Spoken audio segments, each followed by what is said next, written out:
하나님 말씀을 함께 묵상합니다. 오늘은 창세기 3장의 말씀으로 함께합니다. 창세기, 그 중에서도 1장부터 11장까지 말씀들은 세상은 무엇인가, 인간은 무엇인가 라는 질문에 대한 답을 전하고 있습니다. 그렇다면 지금 우리는 어떤 상황에서 살고 있을까요? 전례를 찾아보기 어려운 풍요 속에서도 인간의 삶을 불행하게 만드는 이유들은 여전합니다. 가난, 노동, 갈등과 질병, 그리고 죽음. 창세기 3장의 말씀은 이 모든 문제들의 시작을 분명하게 말합니다. 하나님께서 지으신 세상은 분명 좋았습니다. 하나님께 좋은 것이 사람에게도 좋았죠. 아담과 하와는 하나님을 즐거워할 수 있었고 하나님께서 그들을 위해 모든 것을 허락하셨습니다. 다만 한 가지 약속이 있었습니다. 선악을 알게 하는 나무의 열매는 먹어서는 안 된다. 먹는 날에는 반드시 죽게 될 것이다. 하나님께서 말씀하셨습니다. 창세기 3장의 말씀에서 우리는 죄의 속성과 그 결과를 분명하게 볼 수 있습니다. 죄는 거짓과 함께합니다.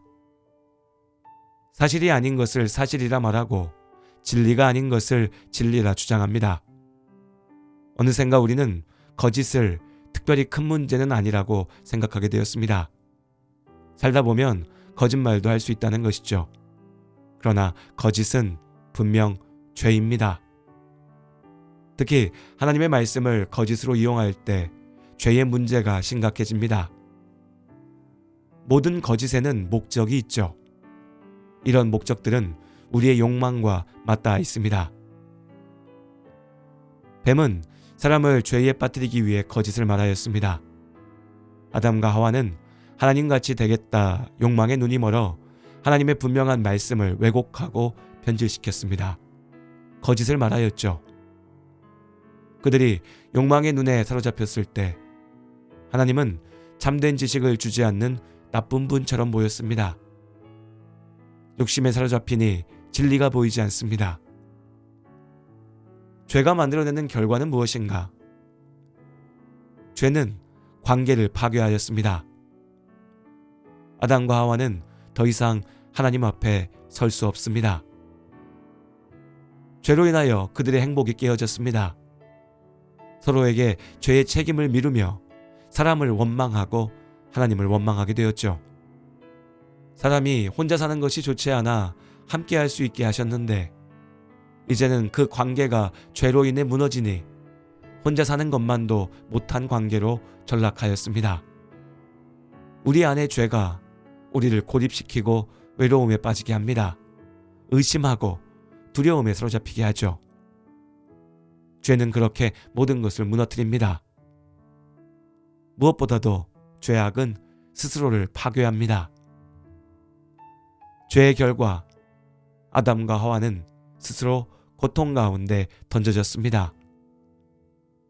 이미 누리고 있었던 생명을 잃게 되었고 오늘날까지 우리를 괴롭게 하는 문제들, 가난과 노동, 갈등, 질병, 그리고 죽음에 던져지게 되었습니다.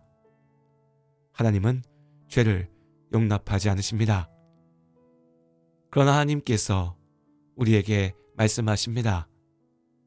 그럼에도 불구하고 내가 너를 사랑한다.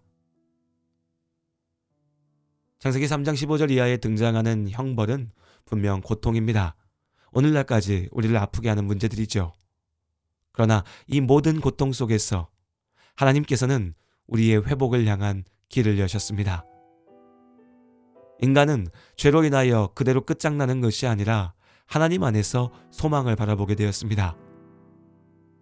출산의 고통이 있으나 그 결과 생명을 낳게 하셨고 땀 흘려 수고해야 했지만 그로 인해 살 수 있게 하셨습니다.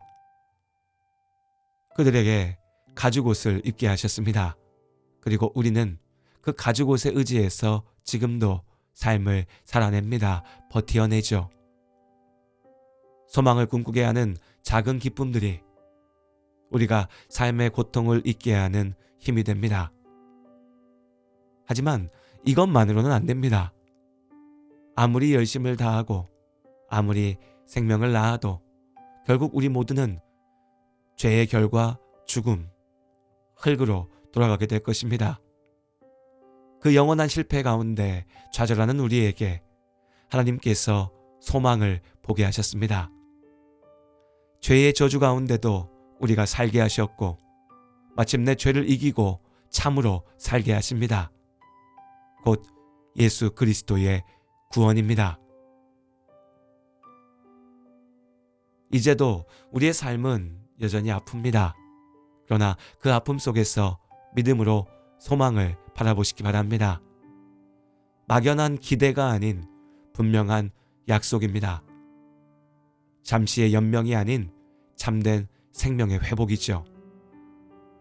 하나님께서 나를 지극히 사랑하신다는 약속, 바로 그 약속을 믿음으로 붙잡으시기를 주님의 이름으로 축복합니다.